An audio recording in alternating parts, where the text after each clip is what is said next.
आवश्यकताएं बढ़ाकर दुख दारिद्र्य में न फंसे।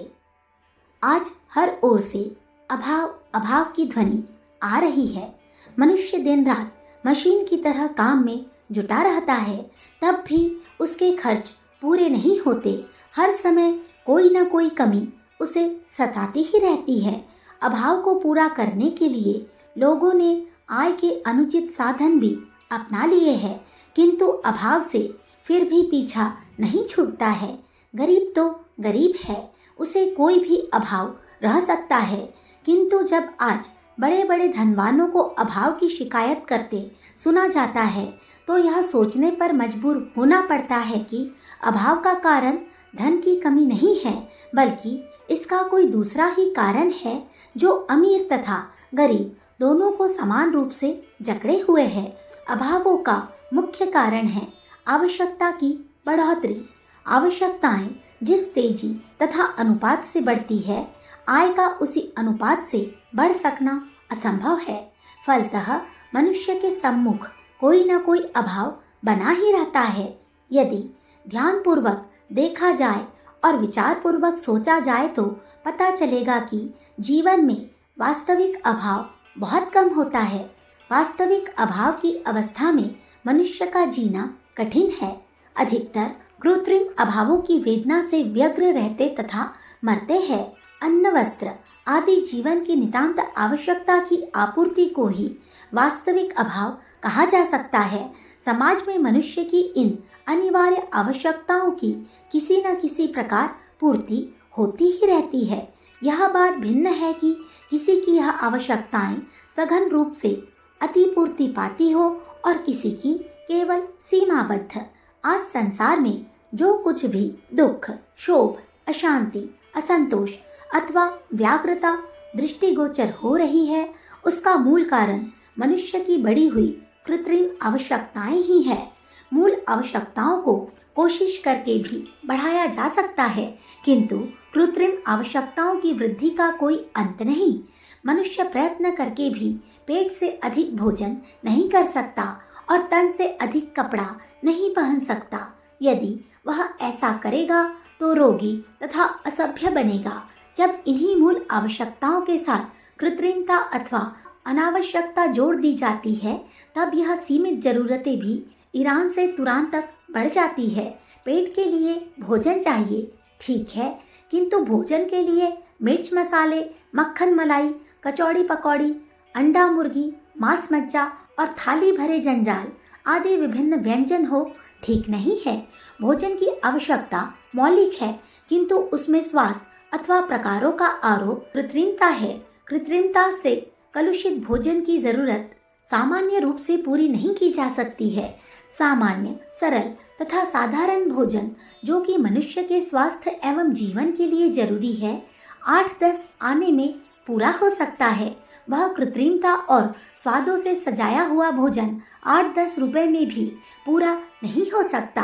अस्तु, अभाव का कारण मूल आवश्यकता की पूर्ति नहीं, भोजन के साथ जुड़ी हुई कृत्रिमता ही है। वस्त्र एवं निवास के साथ भी यही बात है। शरीर ढकने के लिए कपड़ा चाहिए, जिससे कि शरीर की भी रक्षा हो सके और सभ्यता की भी।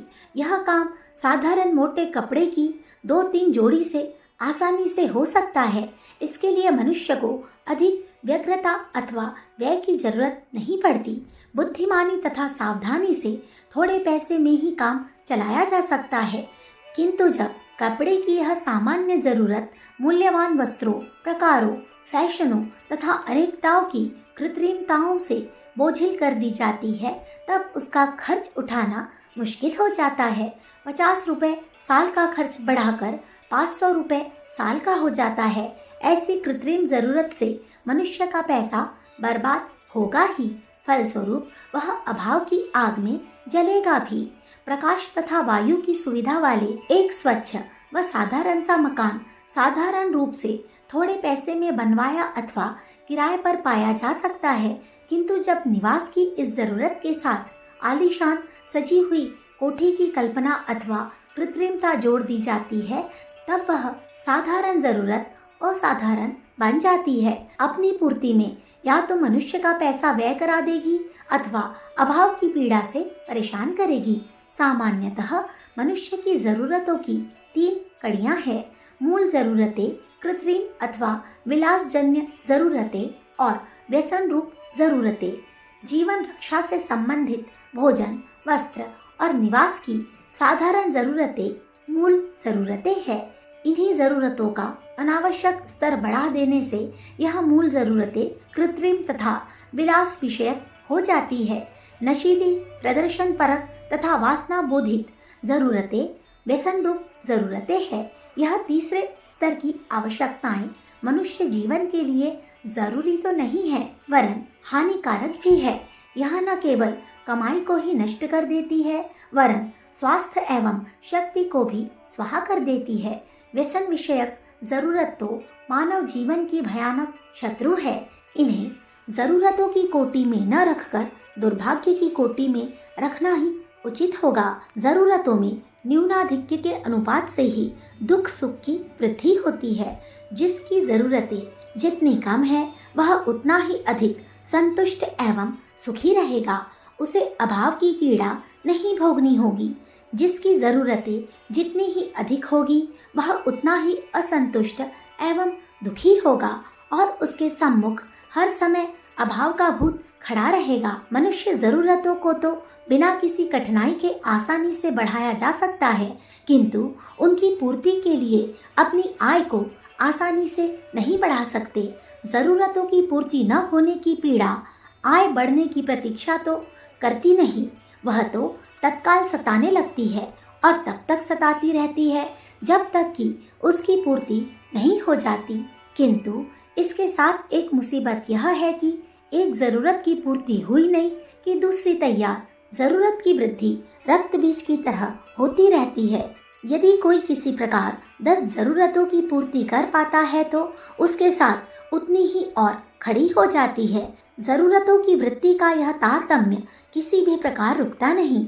फिर एक जरूरत एक बार पूरी होने के बाद दूसरी बार के लिए फिर तकाजा करने लगती है। जरूरतों की पूर्ति से उनकी वृद्धि नहीं रोकी जा सकती। मूल जरूरतें आवश्यकता अनुसार आगे भी बढ़ सकती है। मनुष्य के सामाजिक अथवा स्थानीय स्तर के साथ इनका स्तर भी बढ़ाया जा सकता है, किंतु केवल तब ही जब उसका बढ़ाया जाना अनिवार्य न हो जाए बल्कि उपयोगी भी हो जाए। समाज में प्रतिष्ठा बढ़ जाने अथवा स्थान में ऊंचा हो जाने पर किसी को अपने रहन सहन का स्तर ऊंचा करना पड़ सकता है। कार्यकुशलता अथवा बौद्धिकता के कारण भोजन का सामान्य तथा साधारण खर्च बढ़ाया जा सकता है, किंतु यह बढ़ाया तभी जाए जब उसकी नितांत आवश्यकता हो जाए और उसके अनुरूप या तो उनकी आय में बढ़ोतरी हो गई हो अथवा बढ़ने की संभावना हो। प्रदर्शन अथवा अहम प्रसन्नता के लिए ही साधारण स्तर को असाधारण रूप में बढ़ाना विलास एवं अपव्ययता होगी। इसके साथ यह जरूरी ही नहीं है कि स्तर तथा स्थान बढ़ जाने पर भी जरूरतों का स्तर बढ़ाया ही जाए। रहन सहन अथवा आहार विहार का स्तर तो वास्तव में उसकी स्वच्छता, सादगी तथा व्यवस्था ही मानी जानी चाहिए, न कि बहुमूल्यता अथवा बहुतायता। भारत में तो ऐसे महापुरुषों की परंपरा ही चलती रही है कि समाज में सर्वोपरि प्रतिष्ठा पा लेने पर भी उनका रहन सहन तथा आहार विहार का स्तर पूर्ववत ही साधारण बना रहा।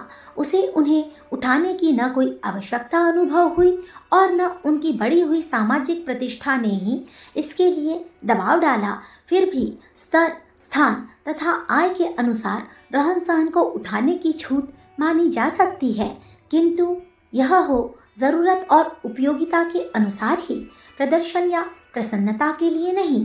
कृत्रिम एवं व्यसन मूलक जरूरतों की अनियंत्रित वृद्धि ने समाज में शोषण का चक्र चला रखा है।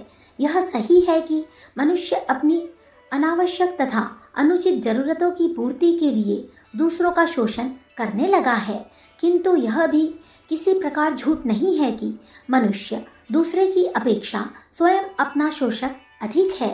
कोई दूसरा तो उसका शोषण 4, 6 अथवा 10-20% कर पाता होगा, किंतु आदमी अपनी पाली हुई निरर्थक जरूरतों को अपनी पूरी अथवा अधिकांश कमाई चुका देता है।